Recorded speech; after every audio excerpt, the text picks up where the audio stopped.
and is not seen too very often. He has multiple other interests in life. He's into hiking. He goes to places, and he does a lot of things. And he's a philosopher, and in many ways, he's been a philosopher, very good friend to me.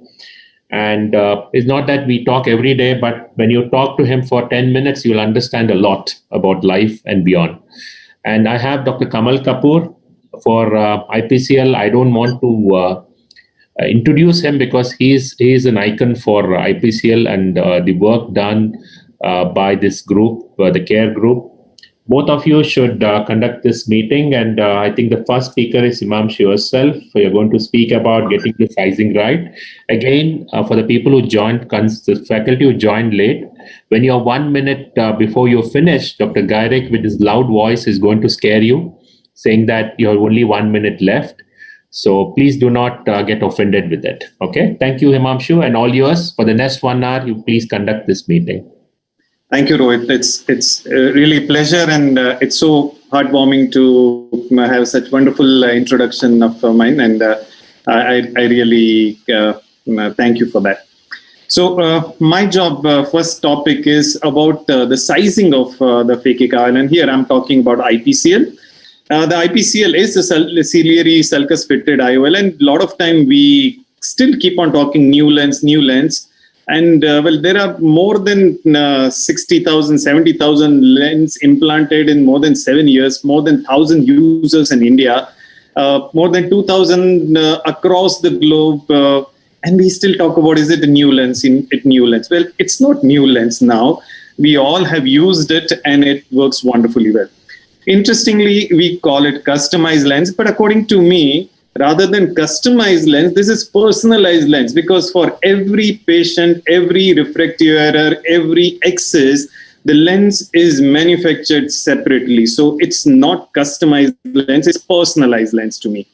Why we talk about sizing here? Well, we are talking about sizing because we know in the literature, whatever best technique you use, whether it's an ICL, IPCL, there are cases where we have to explant the lens for the poor outcome, which we are talking about as a vault.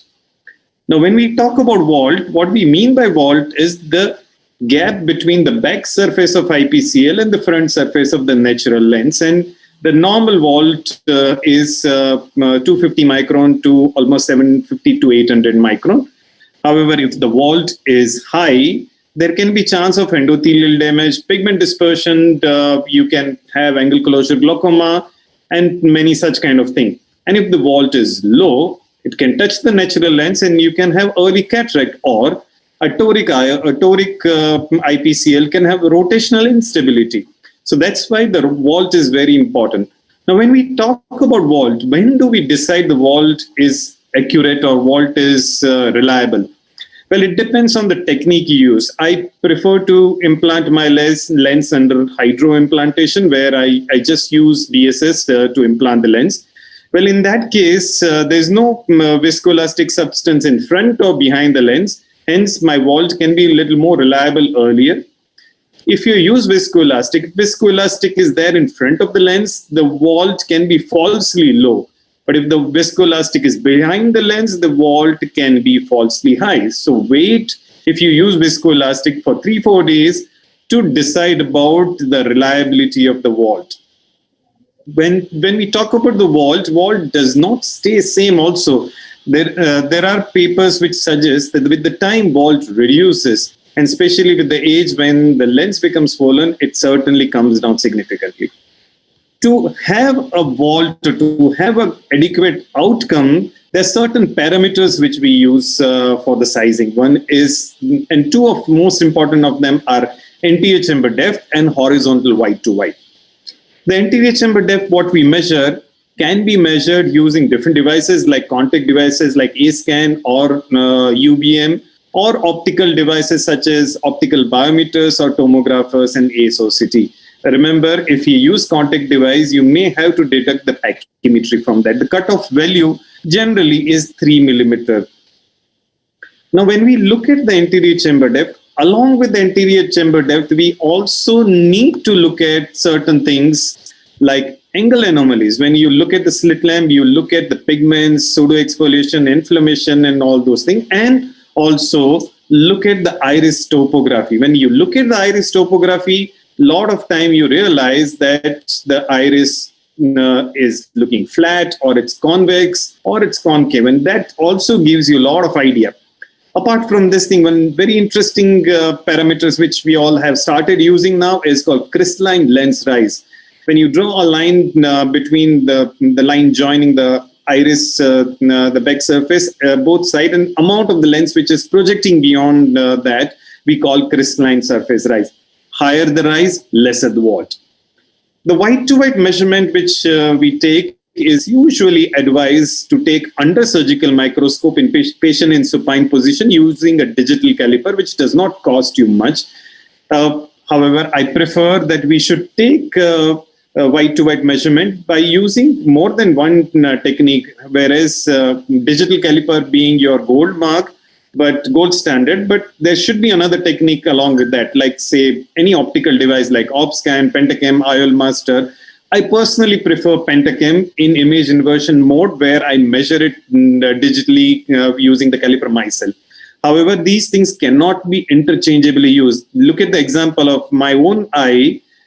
There's such a right eye, and there's such a variation between the different parameters. Also, when you're using optical device based on the first Purkinje image, remember, in cases like BKC and those things where you can have hyperpigmented limbus, you can have false measurement. So be aware. My preferred technique, I take horizontal Scheimpflug image. I do an image inversion then, and I take a digital caliper and I take the measurement. Now, this measurement, I feed it into my digital caliper, and I go on the slit lamp with the diffuser on, and I just confirm this thing. If there is any change here, I change it, and which gives me idea if it was accurate or not, and which can be a little more precise. Now, when we talk about placing, measuring the white to white, we have to remember that this is surrogate measurement. We put the lens in sulcus, but we are measuring white to white. Is there a relation between two? Well, traditionally, we are taught that horizontal sulcus to sulcus is almost 0.5 millimeter larger than white to white. However, there are enough articles which shows that there is poor correlation between white to white and sulcus to sulcus. Also, when the myopia increases, usually such kind of cases only we do phakic IOL, and there this correlation even further goes down. So why worry? Why can't we directly measure sulcus to sulcus? Well, sir, there are certain ultrasound biomicroscopes like Quantel. We can measure sulcus to sulcus there, and it can also give you, for ICL at least, a simulated vault. But remember that the repeatability of UBM itself is questionable. So can we just depend on UBM and do the surgery? Unfortunately, no. So I'm going to show you some trick, basically based on certain common understanding. I'm just going to show you some tricks. Now, before I tell you something, let's just understand this thing. A fixed size IPCL, when you put it in an eye which is larger, that means white to white is more, the vault is going to be less. And the same lens, if you put it in a smaller eye with a small white to white, the vault is going to be high. Well, there's no confusion here, right? Now, let's take an example. I'm talking about first a non-toric IPCL. On the right side, what you're seeing here, it's the range based on the calculator, what it would suggest. That the rightmost part is the size available. And this is the range of white to white based on the calculator, what size it would suggest. So for your reference, I've kept it there. The white to white, let's take an example. If white to white was 11.95, the calculator will tell you to take 13.25 millimeter lens. And if it was 12.2, still the calculator will tell you 13.25. So where do you think the vault will be higher? Of course, the first one. The smaller space, you have put a larger size lens, and hence vault will be more. If you remember the previous cartoon, you know that smaller size, you put larger lens. Now what happens here, that if we have anterior chamber depth, which is less, and if your range is coming in this zone, where there are chances that you may end up in trouble. Now let's take another example of toric IPCL. Now you have a toric IPCL and you have white to white of 11.65. The calculator is going to suggest 13 millimeter. One more minute, sir. Yep. Yeah, sure. Okay, sorry.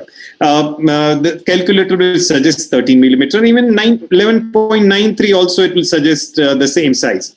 Where do you think vault will be low? I'm talking about lower vault. Well, of course, the second part, a larger white to white, you put a smaller size lens, the vault will be low. The problem here is that it's a toric lens, then there can be rotational instability. So I would rather take little larger size. So if my calculator suggests 13 millimeter in this lens, I might actually take 13.25. And it's going to increase the vault, but it's going to increase the stability, rotational stability. How much vault it's going to increase? Well, when I'm increasing my white to white by 0.25 millimeters, 60% of that, the vault is going to increase. So which is 150 micron, which is not so much. But on the other hand, it's going to give me rotational stability. So unless you use these lenses and unless you become comfortable with this thing, you will keep on hearing from others that, well, it doesn't work, there are problems and all those things. Finally, if you know your subject, well, you certainly would do much better in this thing. Thank you very much. Thank you, Himanshu. I think this is a wonderful talk. Can we ask Dr. Ramamurthy sir to give his talk? Yeah. I don't see him. I'm there. Yeah, he's there. Yeah. Oh, sorry. Thank you so much, Rohit, for this invitation. I'll be covering tips and tricks with IPCL, initially beginning with some simple implantation and going on to certain complex scenarios. Usually this is something we inject under normal saline or BSS, and it's because it's a hydrophilic lens, it's dispensed in a sachet containing normal saline. And this is the way you place the lens in position, and it's important that the ledges of the lens go under the flanges of the cartridge. And when you are putting it in place, you have to press it down gently. And then there's hardly any viscoelastic that I use. And the side port incisions are made at 90 degrees to each other. As far as the main incision is concerned, which is already always temporal for me, nowadays I make a good 3 millimeter size incision. And I believe the mouth of the cartridge of this should be inside the anterior chamber. And that gives me much better control as far as the injecting the lens inside is concerned. And once you have injected it, it's possible to rotate these lenses both clockwise and anti-clockwise direction. You always inject it in front of the iris and then gently tuck it inside. Sometimes if there is excessive pupillary dilatation, it's a good idea to let out a little bit of viscoelastic. A complete removal of the viscoelastic is extremely important, and time spent on this is well spent, and that's the reason the concept of hydroimplantation is gaining ground. And of course, if you have access to digital imaging devices like this, like the Callisto or the Verion, it becomes the process much more simpler. And almost 70-75% of my cases is toric implants, because leaving behind some amount of cylinder uncorrected is not quite acceptable. And in these cases, you would find that excessive filling of the viscoelastic is again to be avoided. It's a good idea to always see a little bit of strands of the visco being there. And you must remember that the lens opening the wrong way is completely to be avoided. And just in case you find that the lens is opening the wrong way, even if 7/8 of the lens is gone, it's a good idea to withdraw the lens and then subsequently reload the lens and then implant it back. It's never a good idea to rotate the lens upside, if it is implanted upside down, to rotate it inside the anterior chamber. It can be extremely deleterious to the endothelium.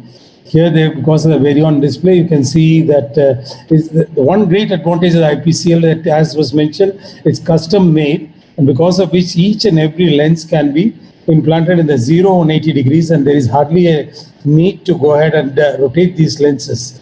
And even in extremes of power, you are able to get these lenses, and also depending upon the white to white, you can also get this in larger overall corneal diameter, which to my mind is a significant advantage. And today I've stopped using my diamond knives. I make a 3 millimeter knife, a clear-cut incision, and I think this is a good idea to go with because it helps me to have a better control over the implantation of these lenses. And nowadays, I do not dilate these eyes because I think when you make the side port incisions or the main port incisions, the lens is open, and we have all had an occasion when sometimes you touch the anterior capsule. Obviously, in a cataract case, you can deal with that. But if it is an ICL and you IPCL and you go ahead and touch the anterior capsule, the case is over. I purposely chosen a case where I had to use a certain amount of force to enter the anterior chamber. It's only after the incisions are made I introduce xylocaine with the mediatic, which allows me good dilatation. And now I use Helon as far as the in the anterior chamber, and this allows good dilatation. Especially these are usually young myopic patients, and you saw the lens being introduced. So and the need for irrigation aspiration has also been largely done away with this, because the Helon tends to flow out. And you can see this small button over here, which should be in the leading left edge. And that's what you look for. That tells you that the lens is opening up the right way. And this is the lens being implanted behind the pupillary margin. And as you can see, as I hydrate the incisions itself, all the Helon tends to flow out in one bolus. The fact that the bolus stops coming and then subsequently there's only clear fluid coming out, that itself tells me that there's no need for any further irrigation aspiration. There have been instances where I've completely avoided doing an IA because I'm confident that the Helon has completely come out. But suffice it to say that even if you have to do it, it's quite less in quantity. And it's easier to evacuate this completely compared to a HPMC, which we used to originally use. This is the kind of vault that you would ideally look at, which is about 500 microns, the thickness of the cornea. Sometimes you might find that the lens is somewhat displaced nasally. That's because of angle kappa. That doesn't necessarily mean the lens is decentered, so it's quite acceptable. And this is usually it's said that 250 to 750 microns of the vault is not what you aim at. Sizing has been beautifully dealt with, but suffice it to say that just because you have a lower vault, that's not an indication for explantation. This is an eye which we have followed up almost for 10 years. You have a stationary opacity like this. The vault is quite low, but still we have not done anything about it. You can see a case, this is the case which I showed you earlier. There's hardly any vault, just about 100 microns. And here you can see again a very low vault, but the lens is absolutely clear.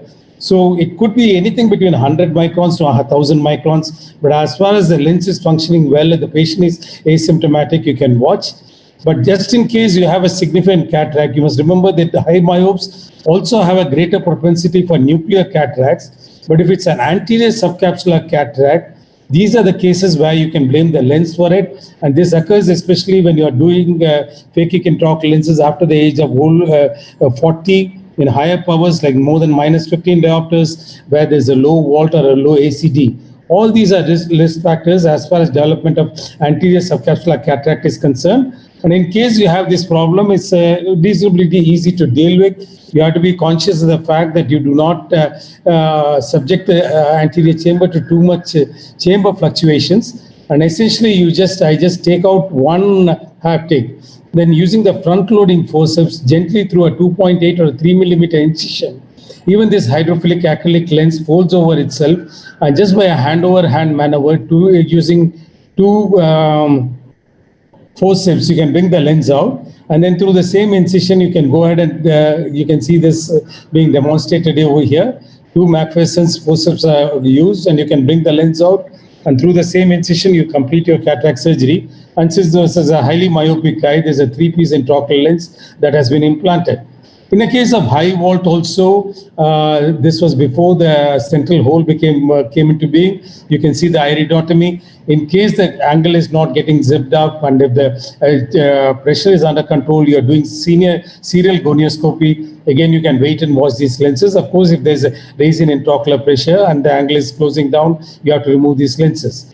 Most often, these young individuals come up with the rule astigmatism. Whenever it's in the range of about less than 1 diopter with the rule astigmatism, I actually shift my incision with a simple IPCL, not a toric IPCL, and then make the incision superiorly.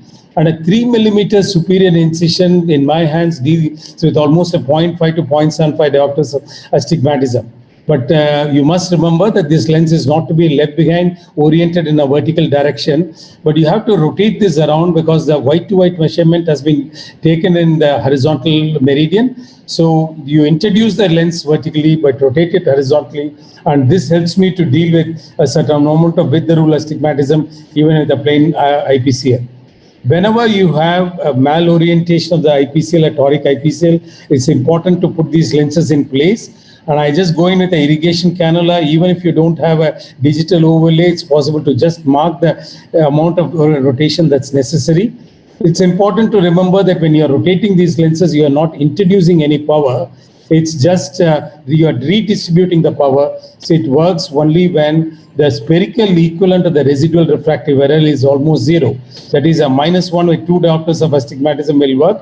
But if it's just a 1.5 diopters of astigmatism that's left over, maybe it's a lens exchange that would be necessary.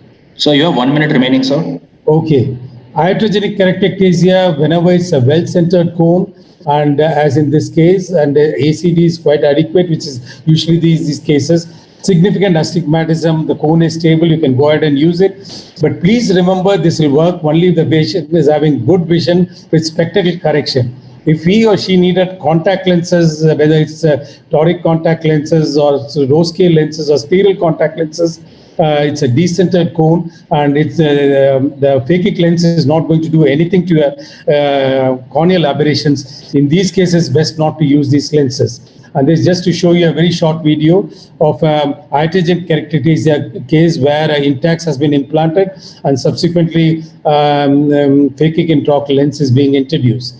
Just to show you anecdotally a case where it lets you know that even in higher grades of IPCL refractive error, IPCL comes into play. And this was a patient with, in the right eye, she had -21.75 with 2 diopters of astigmatism. This case was almost 6 years back. At that time, we were just gaining initial experience with IPCL, but the patient decided to go for a toric ICL. So the residual error was quite significant. She was not willing to accept that. So we actually went ahead and made a custom-made lens made. And in this case, what we did was to go ahead and explant a toric ICL and reimplant a toric IPCL.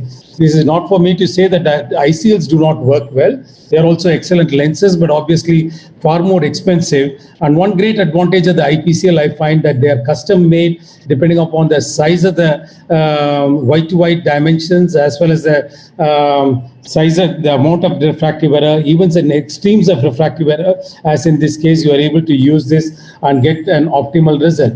I'll just rush through my research. Even in cases of nystagmus like this, where you can see a significant amount of movement, you don't need anesthesia. Once you get a hold on the eye, then you are able to go ahead and implant these lenses. And whenever this is combined with a significant amount of refractive error, presence of nystagmus per se is not a contraindication for using these lenses. It's just that you need a little bit of experience to go ahead and implant these lenses in these moving eyes, but it's definitely possible.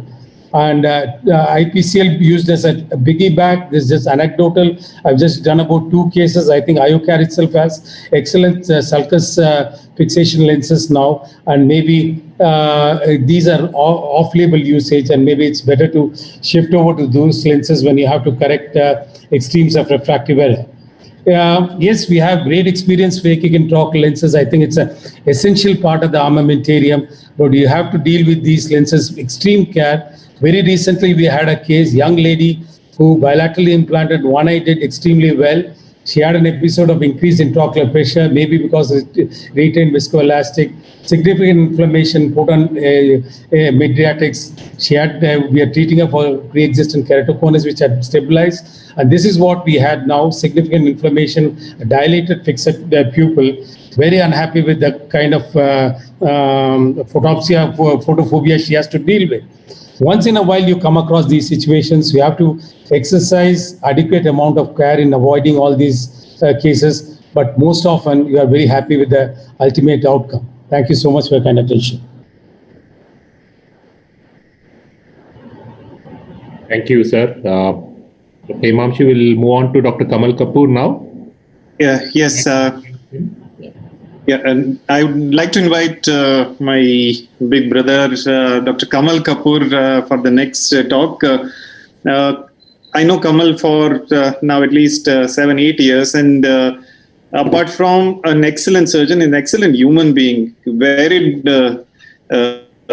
amount of interest in life. But when it comes to IPCL, nobody else can be better teacher than Kamal. So Kamal, would you be sharing your slide, please? Over to you, Kamal. Thank you, Himanshu. I guess the very kind words. First of all, I'd like to thank Rohit and Care Group for giving me this opportunity to share my experience with IPCL. I think a wonderful background set for me to walk on. There's a beautiful platform for me. I would say it's a complete refractive solution. So I could not think of a better logo than the Amazon logo, which says A to Z. And I agree with Himanshu more than customization is the personalization. I have no financial relationship with this organization. It's just good friendly terms. And right from the inception of the lens, from the day it was first designed, I've been associated with the design and the concepts and the modifications. And whatever I could have thought of, the lens has delivered. Done more than 2,000 cases till now. Longest follow-up, I think 6 years. I've done 34 cases. This is slightly old slide. 34 cases of piggyback lenses, 8 cases plus 4, 12 cases of presbyopic lenses. And I've also treated my hyperopic patients. Now, my experience, I've corrected till 11 diopters of pure astigmatism in corneal scars, traumatic corneal repairs. Since this is a smart lens, as said by Dr. Ramamurthy, you don't need to dial it. I've customized the lens size till 8.5 millimeter of optic diameter. I've corrected till minus 34 diopters of myopia. The largest lens I've ever used is 14.25. Again, thanks to the personalization given to me by the Care Group. And it is available in the sizes, powers, and zones which I cannot even dream of. So I think I've had a good experience of more than 2,000 patients working in. Few points before I go to salient features is, whenever in my practice I see astigmatism of more than 2 diopters, I do measure the vertical diameter also. And as Dr. Ramamurthy said, if you have keratoconus, make sure, because in keratoconus, the anterior chamber depth could be falsely misleading. You need to measure the angles. So when I do my keratoconus patients, I've got more than 47 patients of keratoconus doing exceptionally well. And of course, these are patients who've done fantastically well with glasses. And I was looking for an angle for more than 40 to 45 degrees in them. And of course, the angle from 0 to 180. If this angle was present, I would gladly go ahead with them in anterior chamber phakic lenses. Of course, measurement of lens rise, gonioscopy, and specular macroscopy. What are the practical learning breakpoints? Always do a cycloplegic refraction, the angle-to-angle measurement, and as I said, the sulcus to sulcus, as Dr. Himanshu has mentioned. In my study, I've done a quantil biometry STS compared to a white to white. We've had a difference of 0.64 millimeters. In case you're looking for a larger size lens, make sure you've dilated the patient in your OPD before, because in case your dilatation is not more than 9.5 millimeters and you're going to be implanting a 14 millimeter IPCL, you're in for trouble. So we'll see some videos there. In case you use pilocarpine, which I don't profess using pilocarpine in these patients, in first 4 days, you will have a vault which is less than 200 microns. So don't worry. So if you have planned for a vault of 700 microns and you're seeing a 450 or a 480, don't worry, especially in case you use pilocarpine, because pilocarpine for next 3 to 4 days is going to go you a lower vault. And each time you dilate this patient, the vault will go by 150 to 180. Mark my words. So don't be scared again. If you're dilating your patient to check the alignment of the lens, you will have a higher vault. So don't worry, this vault will go down. I've explanted a few lenses. None of the lenses has been explanted due to some glare or halo. Another thing is, I think this lens is one of the best lenses to be, even God forbid you need to explant it. I've explanted ICLs also. ICLs tend to break. Sometimes they break half in the eye, and that's trouble. This lens is like a stretchable elastic. It can be pulled out. I will show some videos if I have enough time. Now, I'll just see some few situations. Look at this gentleman, minus 27 with 3 diopters. Look at, this is actually what I think they call the beer glass or the beer mug glasses. 13.75 and 14 millimeter in other eye.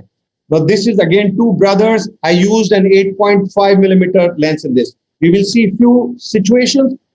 Now this is a lady who came to me with -29 with 2 diopter cylinder. Unfortunately, she developed a retina detachment after 2 years, and we had to expand the lens and go ahead with doing a cataract surgery because the silicone oil induced some cataract in her. This is probably, I think, one of the highest reported powers in the world, -34 with 2.5 diopters of SIL. And the lens for this eye was 14.5, again 14.25. I would not say customization, it's a personalized lens. So this is the video for this surgery. You will see this is a 14.25 millimeter lens, which is going inside the eye, and you will realize what problems I have. Look at the size of the lens.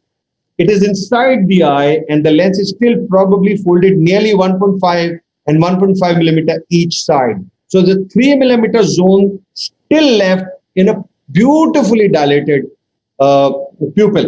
So I guess this is where this lens comes to my rescue. No amount of any fakey lens in the world would have helped me in this situation. And I've gone ahead and I put a 14.25 millimeter in a patient with nearly 34 diopters of astigmatism. I'll just jump the video and let the audience see how difficult it is at times to enclavate a 14.25 millimeter phakic lens.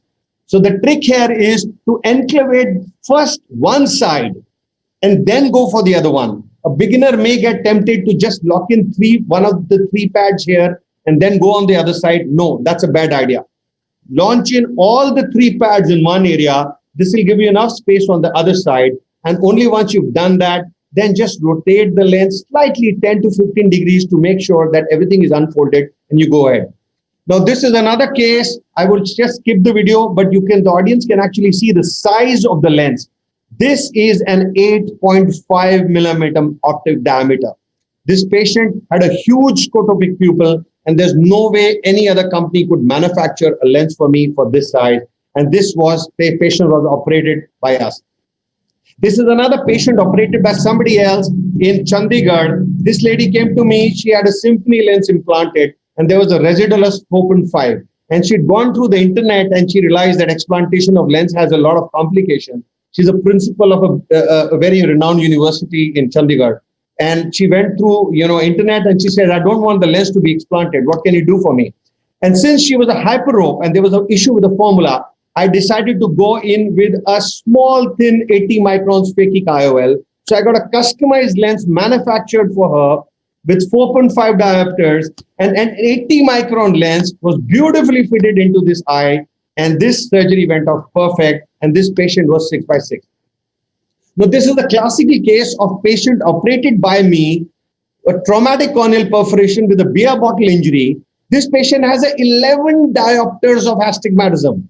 So I got a customized lens manufactured. You can see the corneal scar operated by me 8 years ago. And this is how the video looks like.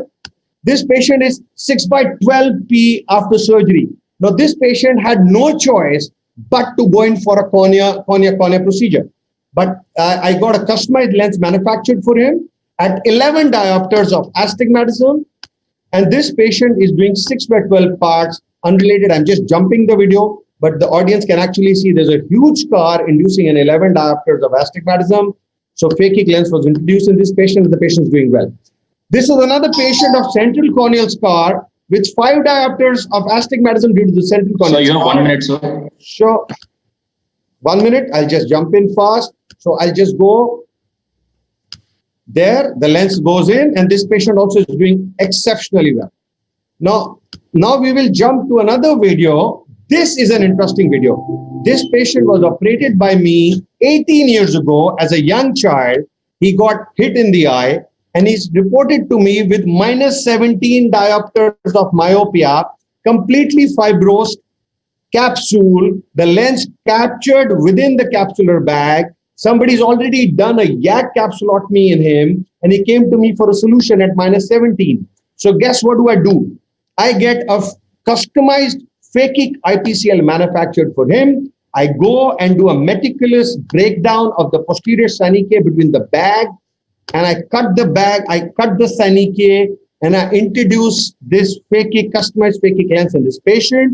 And this patient is fantastic. This patient, you won't believe, is 612 plus, and without, otherwise I would have need to expand this lens. Another very important case is this. This is what I call customization. A 4.5 millimeter small customized phakic lens manufactured for a non-dilating pupil, 496 micron. Again, a patient operated somewhere else for a traumatic cataract in a young age group with minus 13, complete posterior synechiae. Now, what do you do in such a case? This is what you do. You have a company which manufactures lenses for you. You need to understand the science behind it. So I go in, I make my side ports. I'll just jump the video first. I'll put in some viscoelastic, try and dilate the pupil. I'll do small sphincterotomies to give me some space. Now I got a 4.5 millimeter calculated optic diameter size, and I don't think there's been ever documented such a case. We got a 4.5 millimeter optic diameter. Now this is the lens manufactured. Minus 13, this is what it says, a 4.5 millimeter optic diameter lens, and you will get to see the lens now. This is what it looks like. It's a small, tiny lens with only a 4.5 millimeter optic diameter. And this patient was refused from a lot of places because there was a complete fibrosis of the capsular bag, 100% capsular fibrosis. So I went in for a smaller diameter lens because I could anticipate if I could not break the synechiae, at least I should cover the central 4.5 millimeter of optic zone and see how beautifully this lens goes inside the eye. And this patient is one of the most happy patients I've ever had.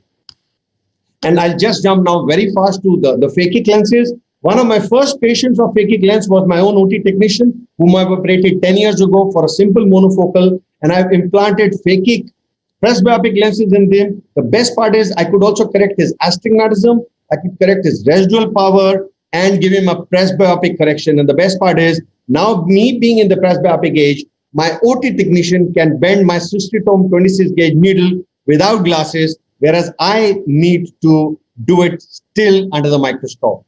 Thank you. Thank you. Thank you, Dr. Kamal. Dr. Himanshu. Thank you, Kamal. And next, I would like to call upon Dr. German Bianchi. Dr. German Bianchi is from Argentina, Buenos Aires, and he is a consultant at Dr. Nano Eye Clinic, excellent researcher, an excellent surgeon, and has loads of interest and experience with phakic eye. He will be talking to us about IPCL for myopia and presbyopia. Dr. Bianchi, please. Hello, good morning for us and good evening for you. Good afternoon. Thanks so much for your invitation. Today I'm here for talking about the IPCL and my experience about myopia, presbyopia, and my experience about the last 3 years about IPCL. This is my history. I started in the end of the 2016 with the model V1, after V2 Toric, and then with the V2. And now I'm starting with my first patient with emetropic. I treat with IPCL refractive. And in the next 10 minutes, I will talk about my scientific experience, sharing with you the result from my studies, evidence-based medicine. You can see here my first IPCL that I used, the model V1, in the upper part, and the picture is now from near to, with more than 3 years. And in the down part, you can see my surgery that I usually do. This is the surgery that I do without viscoelastic because I feel confident with this technique. This is the quickly surgery, but it's not important if it's quickly or not, but for refractive surgery, I think it's important that. And I don't have any peak after surgery because I use just either injection.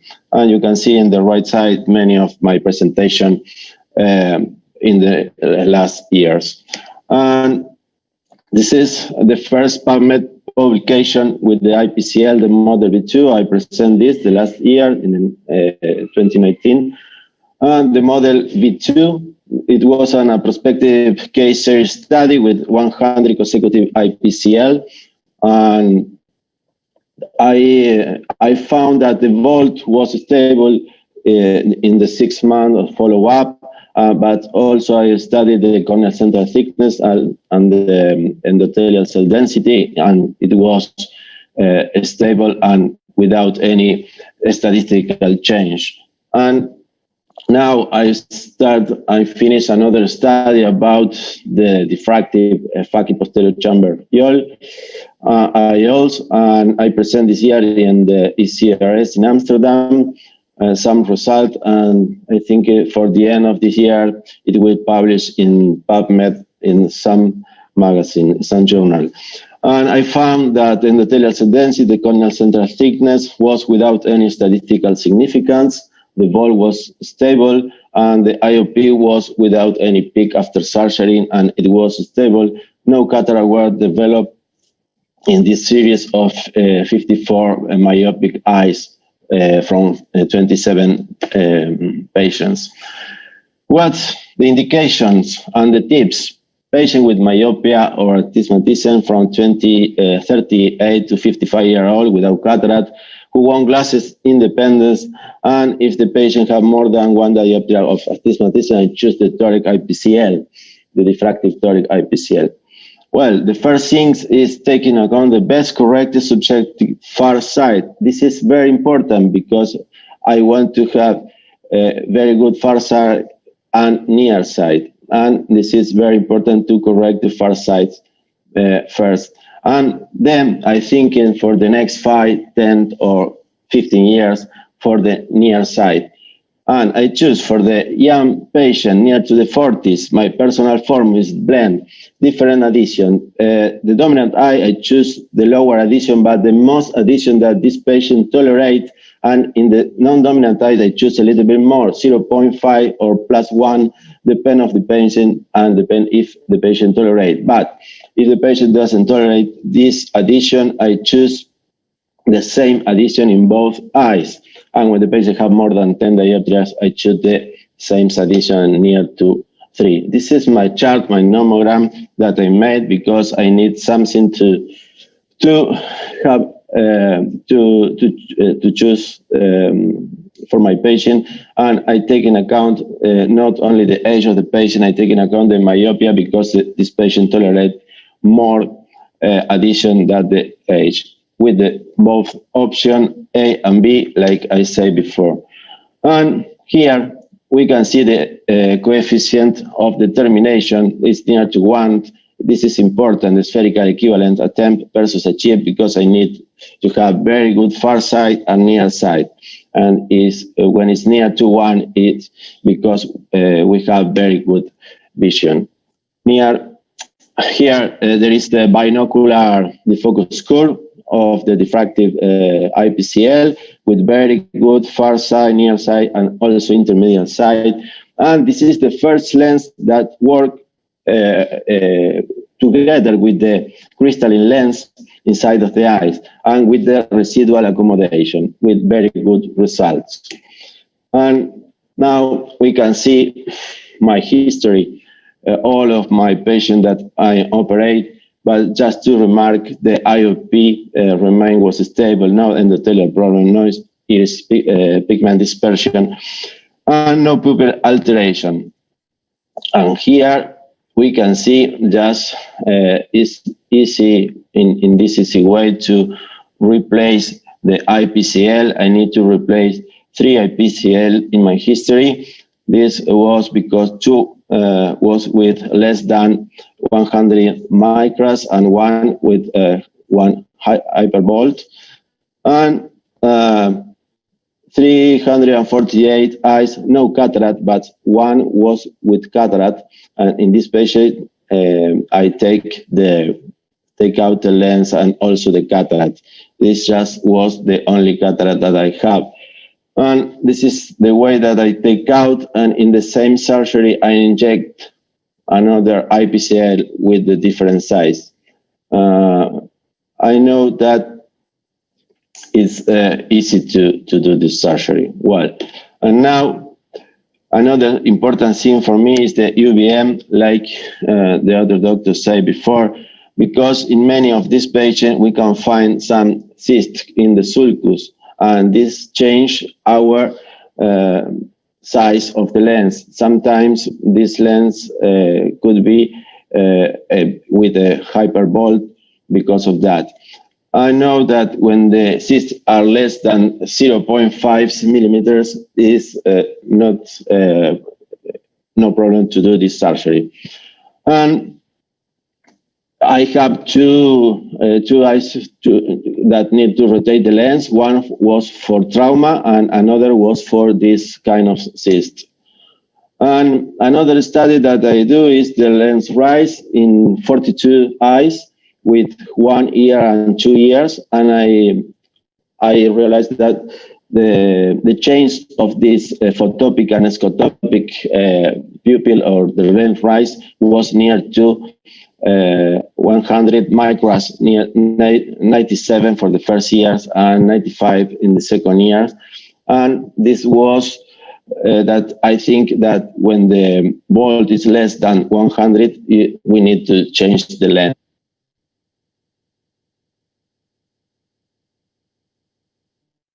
The tutorial is a good.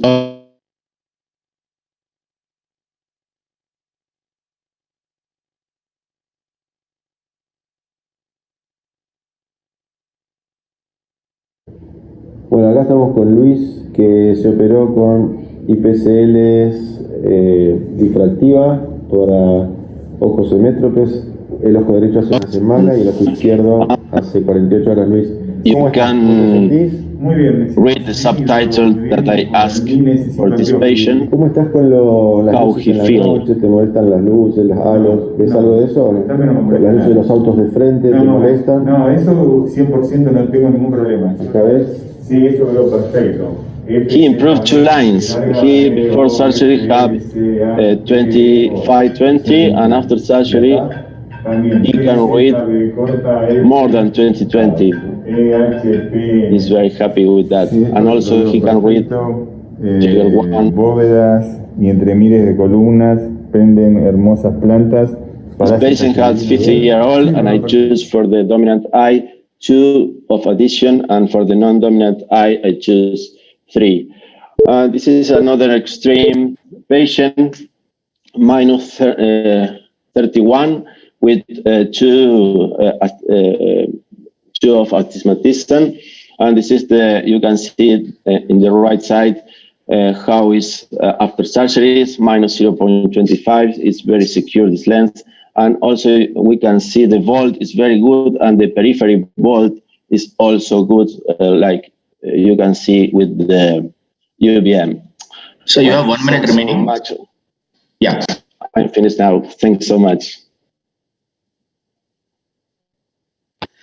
Thank you, Dr. Bianchi. That was wonderful. And if we see your experience with Ipcl, I'm sure everybody would be encouraged that these lenses, especially the presbyopic lenses, are there to stay here, and they will work quite well.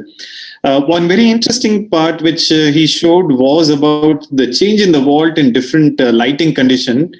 And I think that brings out very important message that if the vault is low, if because of the photopic condition, if the iris pushes down the lens by almost 100 micron, then no way we can put a lens with any vault less than 100 micron in the eye, and we have to replace it. So though we call 90 to 100 micron vault as still acceptable, but looking at these things, we have to learn that we cannot leave such kind of low vault in anybody's eyes.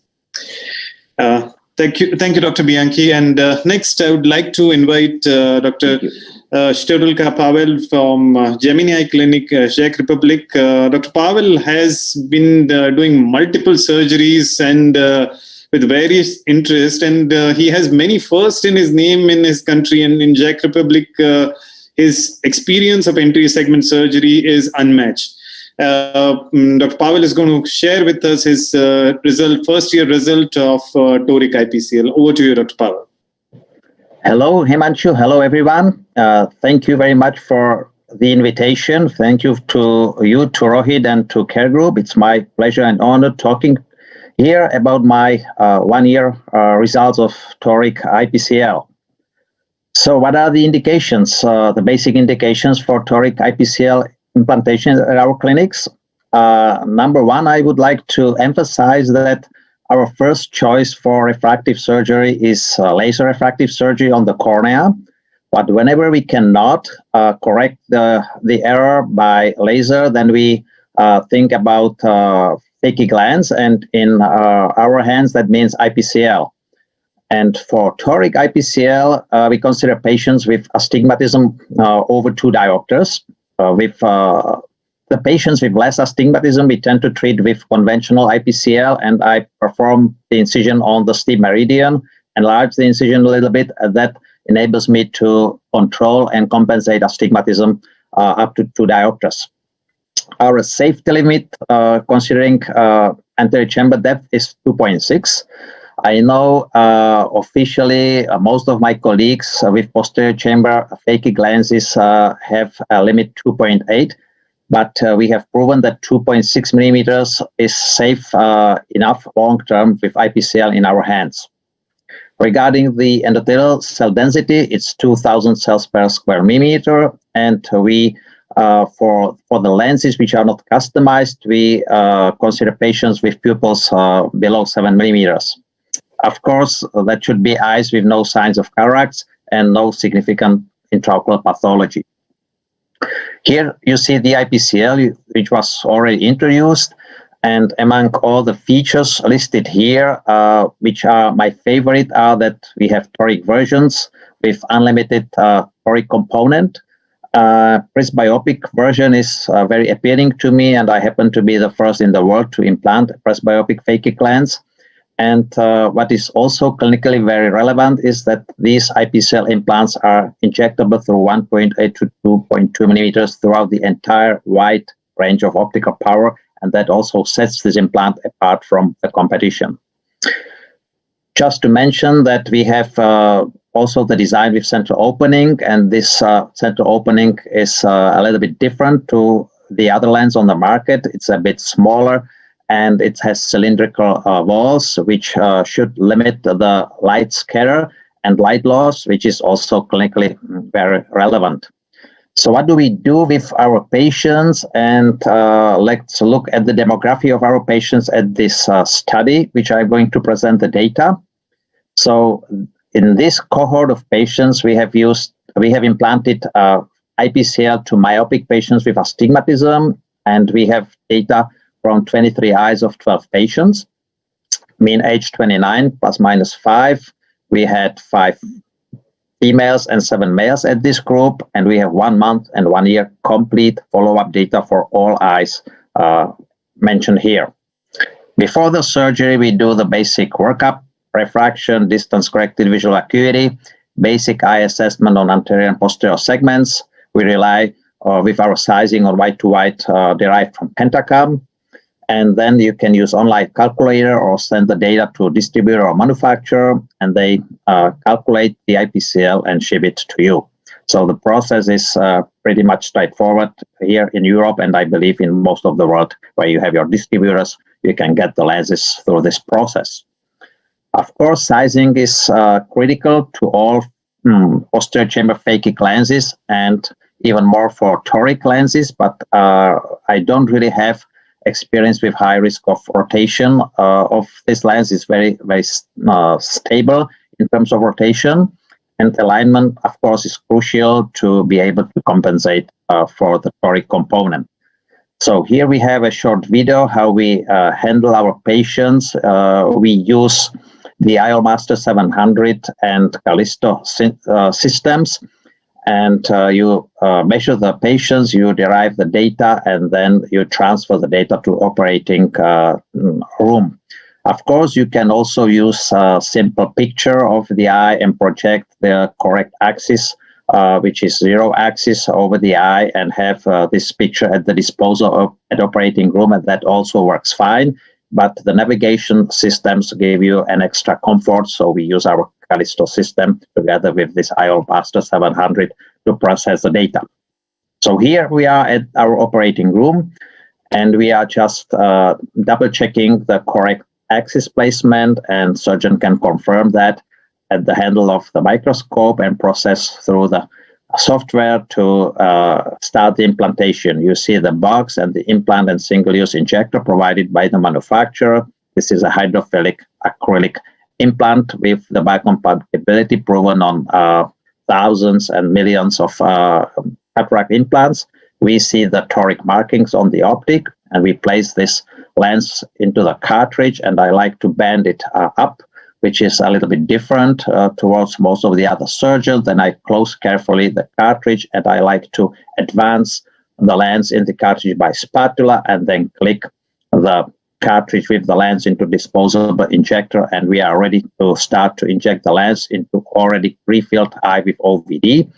And the lens unfolds slowly in anterior chamber, and then we will place the lens into the posterior chamber and in a correct axis. So here you see the axis, and we are manipulating the leading haptics behind the iris, and then while placing the IPCL more or less into the desired axis, we are manipulating the trailing haptics also behind this a little bit suboptimal pupil, but it goes just straight forward. The lens is on axis behind the iris, so we can aspirate the viscoelastic. I personally did some implantations at the beginning, just the hydro implantations without the use of OVD, but in my hands, we have seen an increased rate of iatrogenic early cataracts, so now we use really OVD at each case. So then we bring the pupil down, which will cause the toric markings on the optic to disappear.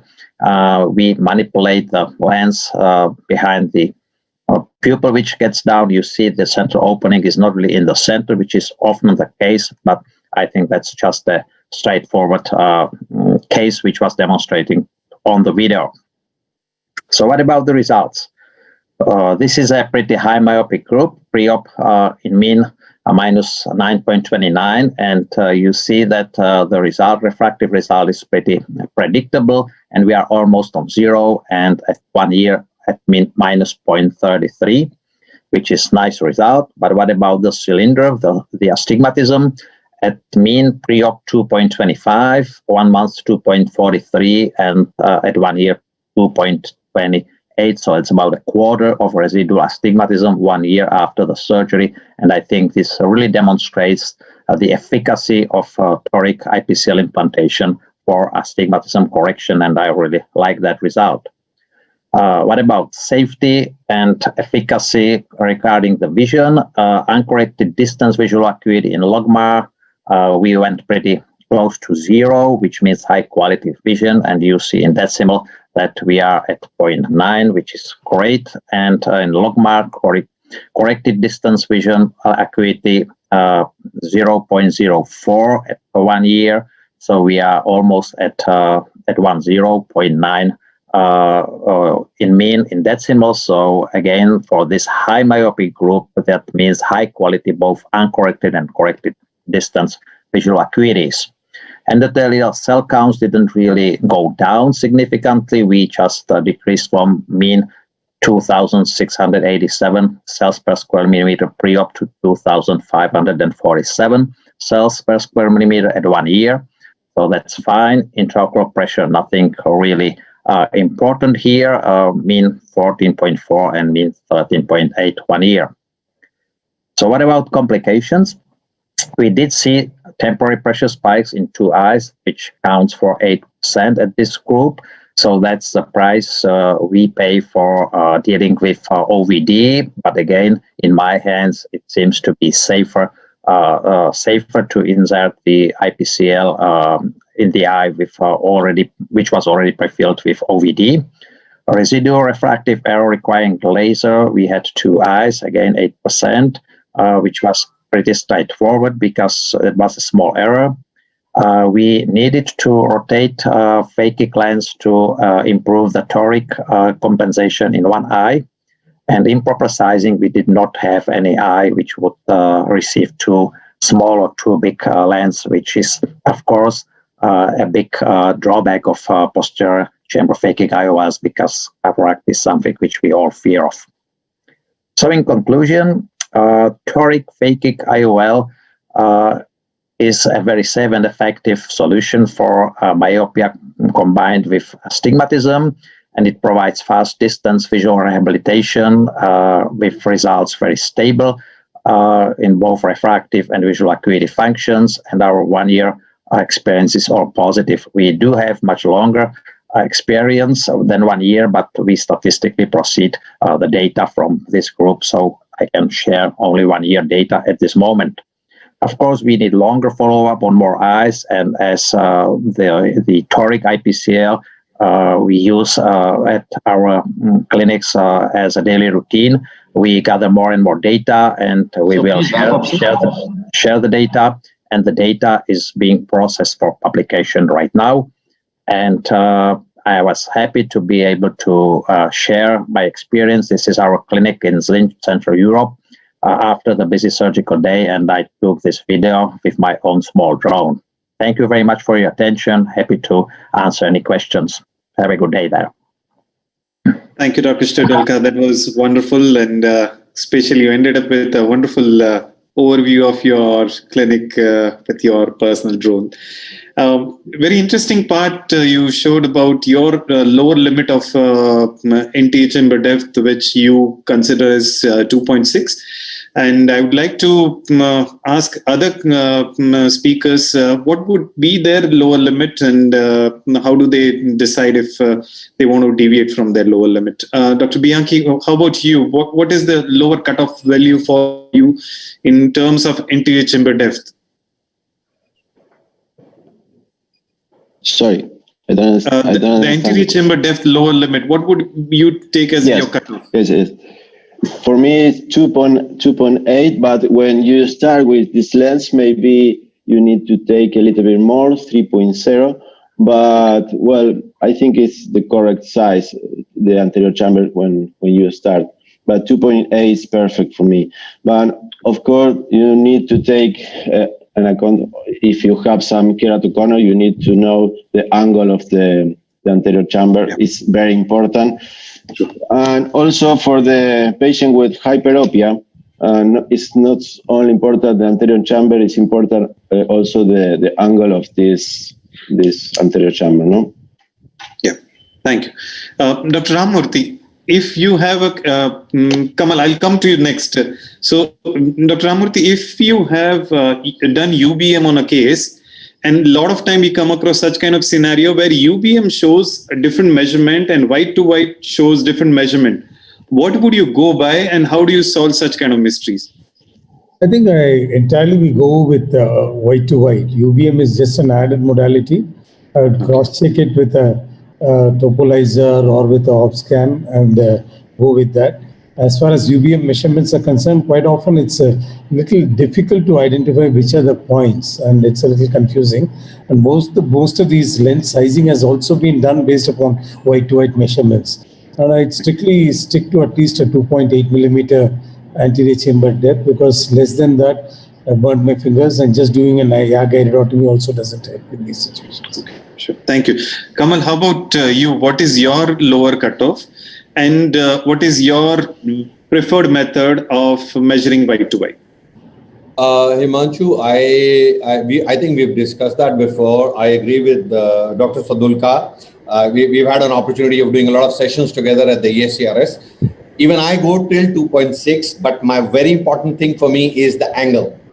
Number one, and if I'm going below 2.8, I always do a PI. I think that's one thing I would differ. I do go to 2.6, but I don't usually say that at conferences or symposiums, because it sends out a bad message or a wrong message to a beginner surgeon. But I think once you're adept at it and you understand how the thing works, you can get away with a 2.6. My cutoff would be for a 2.6, I need to have an angle of 40 plus angulation, and I would always do a small PI at 12 o'clock. If I'm going below 2.8, I would do that. Now, answering your second question, white to white, with me still the gold standard is my Cirrus oblique, my autorefractive keratometer, but I only cross-check with my vernier digital calipers. That doesn't form as my gold standard, but it forms as my confirmatory tool. Because I realized that I gave this exercise to a lot of people in my team. I told them to do a caliper measurement and every time I had a different measure. But only if I give them a baseline that, okay, you have anything between 11.1 and 11.4, I would get nearer to the accurate. So over time, I've evolved a system where I use the caliper to confirm, but that's not my primary measurement. That just gives me an odd ball, round ball figure. So I do that. Okay, so there was one question which was similar by Dr. Reshma, that can we use TOMI optical biometer? Dr. Reshma, any device, whichever suits in your hand, you need to remember that they cannot be interchangeably used. So you need to know how reliable and how repeatable your device has an agreement with your digital caliper. And if as all the speakers said, that we prefer that we use multiple devices to confirm that, and your final confirmation has to be with your digital caliper. One more question was there, Dr. Ramamurthy, can you... Yeah, please, sir. One comment, because any optical biometer, whether it's Topcon or whether it's IOL Master, they all measure from sclera to sclera, while what we want is limbus to limbus. So invariably, they give about 0.3 to 0.4 millimeters higher. So this is something that you need to factor in. So in these cases, I would go with some topographic device and digital calipers. And as Kamal very eloquently said, I use the digital calipers because sometimes a small hemorrhagic spot or a blood vessel or a pigment at the limbus can be confused by the topographer to be part of the limbus. And when these two coincide, that gives you the confidence that they are online. Dr. Himanshu, I just wanted to make one point. For the lower ACD value, I think more than PI or angle closure, the important thing not going very low is the future endothelial decompensation. So I think looking at the specula before doing in something like 2.6 is very important. Sure, I totally agree that everybody must do specular in most of such eyes. But at the same time, we also have to remember that whatever we look at is the central anterior chamber depth. And the way iris configuration, iris topography is also very different. And on top of that, it's not about one value. It's about the combination of your white to white and lens. What I was showing in the same size lens, you have a different white to white and you have different volts. So yes, of course, very valid point there. I'd just like to add one point. I think, Himanshu, since you did start this topic, now this is a Pandora's box. It would also depend on your pupil size. If you have a large pupil, then going in for a 2.6 ACD would be trickier, because with a larger pupil, you are bound to have more than expected ACD vault. And I've played around with large pupil sizes, so I know how it plays around. So if you're playing within 6.75 millimeter of your scotopic pupil size plant lens, it works fine. Anything more than 6.75, I burnt my hands and I'm needed to explant the lens. Last question. Last question, Dr. Bianchi, I'm going to ask you only because we don't have much time. So somebody has asked that what is your preferred method of removing viscoelastic from the eye? Do you use bimanual? Do you use coaxial? And do you go under the lens also? I don't use viscoelastic because I started with this technique years ago and with another lens and also with a pseudophakic lens. And I feel very confident with this technique. And I don't have a peak of the peak after surgery because we don't have this viscoelastic inside of the anterior chamber, and the vault is exactly after surgery. And well, I don't have any inflammation, and I feel confident with this technique. It's just that. And another thing I want to say about the vault, it's important to do the UVM, because many times we found cysts in the sulcus, many times. Yes. And this is one of the most important things when you have a big vault or a small vault, and everything changed. And also the IPCL could be rotated in another side when you have cyst. It's not a wrong calculation for the white to white. It's just you have a cyst, and if you don't do a UVM, you can have this kind of problem. But well, my technique is without viscoelastic, and I like that. If I can, thank you, everybody. So just a last step. Yes, Naren, talking about implanting the lens. I personally actually implant the lens under irrigation. But see, a lot of people are not very comfortable in terms of manipulating the lens under irrigation. One simple modification is where you can implant the lens under irrigation, and then you can use a visco cohesive on top of it. Okay, so that way you're rest assured your cohesive is not going below the lens.